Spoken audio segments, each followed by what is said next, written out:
Hi, Minesh Baxi here, and thanks for watching. Today, I want to share with you the secret to rich and rewarding relationships at work and home. So, here is the booklet that I wrote quite a while ago, and some of the concepts might be familiar with you, some of the concepts may not be. But let me ask you a question. It's a very simple situation for all of us. We are in relationships, but the question for us is, how are your relationships going? Do you enjoy the relationships? Do you have challenges in your relationships? Are you struggling with any specific relationship? Now, here is my situation. I was born in India, and my accent, obviously, as you can guess, is different. I was born in the city which is called Agra, and which is where Taj Mahal is located as well. Here is what I have noticed about relationships. Relationships are never simple. I've been married for 27 years to my wonderful wife, Kim. We still have challenges, and I'm sure she may not be too excited if I shared a couple of things with you because she's more of a private person. I'm more extroverted, and I'm willing to share more openly with people. I have two beautiful children, 11-year-old boy and 16-year-old daughter. And obviously, that's a relationship as well. And some of you might have known that Kim's Chinese restaurant is the one owned by my in-laws, or used to be owned because they sold that property now. And so my in-laws are locally here, so that's a relationship as well. My family, in terms of my parents, my brothers, sisters, they are pretty much all in India. My father died last year. He was almost 90 years old, but they lived in India, and my mother is still there. So the question for me when I talk about relationships is, how can I communicate about relationships to you so that your relationships are much better? Now, we all know the divorce rate is pretty high. People have challenges at work in their relationships as well. So what can we do about that? So what I want to share with you are a couple of key, simple concepts that if you applied, you will be able to see a specific change to the betterment of your relationships. Are you ready for that? So here is the first part that I would like to mention to you. Every relationship is like having a bank account. So you have a relationship with your wife or a spouse, that's a bank account, number one. You have a child, that's a bank account too. So you have different bank accounts in pretty much every relationship. Now, what do we know about a bank account? We know you can make deposits, we know you make withdrawals, and there is something called a bank balance. So here's what happens. Every day in a relationship that matters to you, in a relationship that you're involved in, especially the ones where you are close in contact on a regular basis, like work, at home, in these relationships, you are making deposits or you are making withdrawals. There is practically nothing neutral about a transaction. And that's the reason why you and I need to pay attention to what a deposit is, what a withdrawal is, and obviously how to keep the bank balance high enough. So here is the first thing you want to know about the bank balance. If the bank balance is high, the trust is high. If the bank balance is low, the trust is low. And if the bank balance goes negative kind of, then the relationship pretty much ends. So what is our goal? Our goal is to keep the bank balance high in a relationship that's important to you.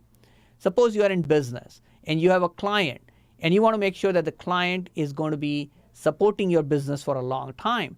Do you not take time to find out when their birthday is, not to find out when their important events are, so that you can continue to build that relationship and keep the bank balance high? So the way to keep the bank balance high is to make more deposits and make less withdrawals. Here is the problem. We make withdrawals more than we realize quite often. What does that mean? For example, you are listening to my Indian accent, so to speak, and for you, maybe it's not a very comfortable accent. The moment you started listening to it, if you're still listening, I hope, you might be like, that's not an accent which is easy for me, and I might be making a withdrawal quite quickly, and I may not even be aware of it, okay? So you and I are making withdrawals, and as the relationship is usually longer and more committed, your chances of making withdrawal are very high. Why? Because there are certain expectations which are not being met, and as human beings, we don't always know our own expectations, and let alone telling other people what our expectations are. So we must be making deposits. So if we make deposits more than withdrawals, the bank balance is going to be high. So my question to you is, what are you doing to make deposits? Now let me give you some examples. I like Indian food. So if you want to make a deposit into my bank account of relationship, all you have to do is take me to a decent Indian restaurant and give me vegetarian food. I'm a vegetarian. And if you and I know that and you make that effort, obviously that bank account is going to be positive. Now I remember one time one of my friends, somebody who's very successful, and before we went for lunch, I told him I'm a vegetarian, except we ended up going to a steakhouse, which is a nice fancy place, beautiful everything. But again, if I'm a vegetarian, that steakhouse is not a deposit. I'm sure he spent good money at the restaurant because he was treating me. But remember, the deposit is in the eye of the beholder. If I like Indian music, then giving me a CD or audio or some file which does not have Indian music or the music I like may not be a deposit for me, though you feel it's a deposit. So ask yourself, am I really aware of the deposits that I can make for that particular individual or a group so that they will perceive it as a deposit? Now here is the funny part. You and I work with people all day long, and if you work at a job typically where it's 8 hours a day, 5 days a week, and I promise you most people will not know what is a deposit, what is a withdrawal for the other person who is working with you. Now to me that is shocking. Now if you and I want to have a great relationship and we want to make deposits on a consistent basis, then we must actively go find out. Now in some cases today, LinkedIn, Facebook, social media has made it very easy. So for example, somebody likes golfing and you see on their Facebook or other places that they are showing pictures of going to different golf courses. It's easy for you to figure out, oh, they must like golfing. Now quite often in Facebook, LinkedIn, and other places, people tell what they like, what they don't like. That makes it easy as well to find what the deposit is. Now if the relationship is close enough, ask them. If the relationship is important, ask them what's the deposit for them. For example, I enjoy cricket, watching cricket. I don't play much anymore, but I enjoy. So if somebody is going to be interested in listening to me, talking to me, exchanging ideas about, for example, Indian cricket team, because I was born in India, I follow the Indian cricket team, and I would find that conversation very easy, which is one of the reasons people go to these football games, baseball, basketball games together, because there is an easy way to build a bond and create that deposit. So do you know the deposits that a person should have in your particular sphere that you are, your relationships, etc. So once you know the deposits, here is what you and I must do. We must have a plan to consistently make those deposits. Consistently make those deposits. I have a friend, Rick Ruby, who is very successful, makes a ton of money, and he teaches a very simple system.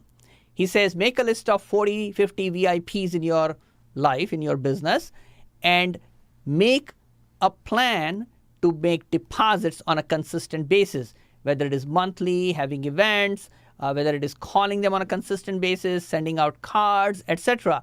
And I use a system called send out cards to send certain types of cards and gifts to people because I know I need to keep myself on the top of their mind and make deposits. So over a time period, they remember me more than they would remember somebody else. And if I don't make that effort, what will happen is I will lose that bank balance. The withdrawals will take place, which means the bank balance goes down. They think less of me. They don't trust me as much. And I have a problem in the relationship. So here is an important question once we know that situation. For the person who is important in your life, do you have a plan to make consistent deposits? Do you actually go out of your way to make sure in that relationship, whatever the deposit is, you are doing it on a consistent basis? So let me give you some examples. So I like to drink Indian tea in the morning. I get up, and typically I get up around 5:30 or so. And in winter, it's pretty dark in Michigan, but I make myself get up because I like early morning and I'm not a late night person. So I go make my Indian tea after coming back from the gym. And one of the things I like to do is do a little bit of the laundry. So I make sure that I'm doing something that would be a deposit for my wife. When I make the Indian tea, chai, I make some for my wife as well. Now, my wife has been kind enough, and it's a supporting part for me as well, because she's not born in India. She was not born in India. She's born in US. She comes from a Chinese family. And Indian tea is obviously something they never really had before, obviously, I walked into the life, right? But her drinking a little bit of tea with me is another way of bonding for both of us. So are you actively looking for opportunities to make deposits? Do you have a plan to make that happen? Because here is what will happen. The only thing you will think of are Hallmark holidays. It's like, okay, there is the anniversary, there is the birthday, there is the Valentine's or Christmas or whatever else it is. But look for opportunities to make those deposits. And I promise you, you'll be surprised. So what is your action plan from here? The action plan is going to be make a list of people who are close to you that you really want to build a relationship with. They may be personal friends, family members, professional relationships. Now, once you have that, and you can start with 2, 3, 4, 5 people. If you're ambitious, maybe 10, maybe 20. And then write down some deposits that you know you can make for them. Like my friend Rick, he loves cigars. And there is a certain brand of cigar he likes. There is no other brand that he will take. Guess what I do? If it's an important event, I will send him cigars, that particular brand, so that he knows that I'm thinking of him.